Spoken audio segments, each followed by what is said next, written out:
USFI జిల్లా అధ్యక్షుడిని సిద్ధాల నాగరాజు నా పేరు. దాదాపు రియంబర్మెంట్స్ స్కాలర్షిప్స్ 8,200 కోట్ల రూపాయలు బకాయిలు ఉన్నాయి. ఈ బకాయిలకు సంబంధించి గతంలో ఎన్ని ఉద్యమాలు చేసినా ఇవి చెల్లించలేరు. ఇప్పటికే ఈ బకాయిలు చెల్లించకపోవడంతో బడుగు బలహీన వర్గాల విద్యార్థులు ఈరోజు విద్యకు దూరమయ్యే పరిస్థితి ఎదురవుతా ఉంది. గత ప్రభుత్వాలు ఇస్తా అని చెప్పి మోసం చేశారు. ఇప్పుడు స్థానికంగా ఉన్న ప్రభుత్వం కూడా ఇస్తా అని చెప్పి మాత్రమే చెప్తుంది తప్ప ఇంకా విడుదల చేయలేదు.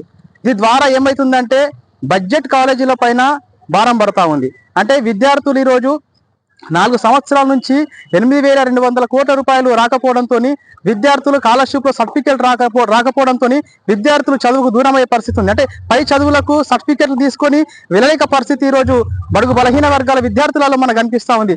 కావున తక్షణమే ఈ రియంబర్మెంట్స్ స్కాలర్షిప్స్ విడుదల చేస్తే ఏదైతే విద్యార్థులు చదువును మంచిగా తీసుకోవడానికి వాళ్ళకి అవకాశం ఉంటుంది. అదేవిధంగా ప్రభుత్వాలే ఈ రియంబర్మెంట్స్ స్కాలర్షిప్స్ అనేది పెట్టింది.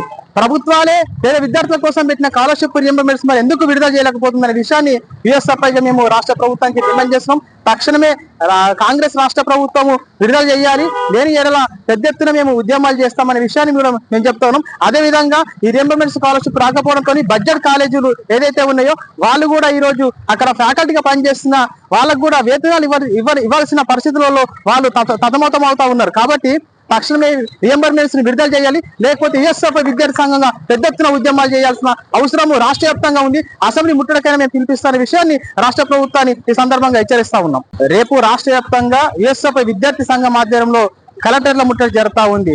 రియంబర్మెంట్స్ స్కాలర్షిప్ విడుదల చేయకపోవడం కారణంతోనే ఈ యొక్క నిర్ణయాన్ని రాష్ట్ర యుఎస్ఎఫ్ఐ విద్యార్థి సంఘం తీసుకుంది. తక్షణమే విడుదల చేయకపోతే భవిష్యత్తులో పెద్ద ఎత్తున ఉద్యమాలు నిర్వహిస్తామనే విషయాన్ని గుర్తు చేస్తా ఉన్నాను రాష్ట్ర ప్రభుత్వానికి.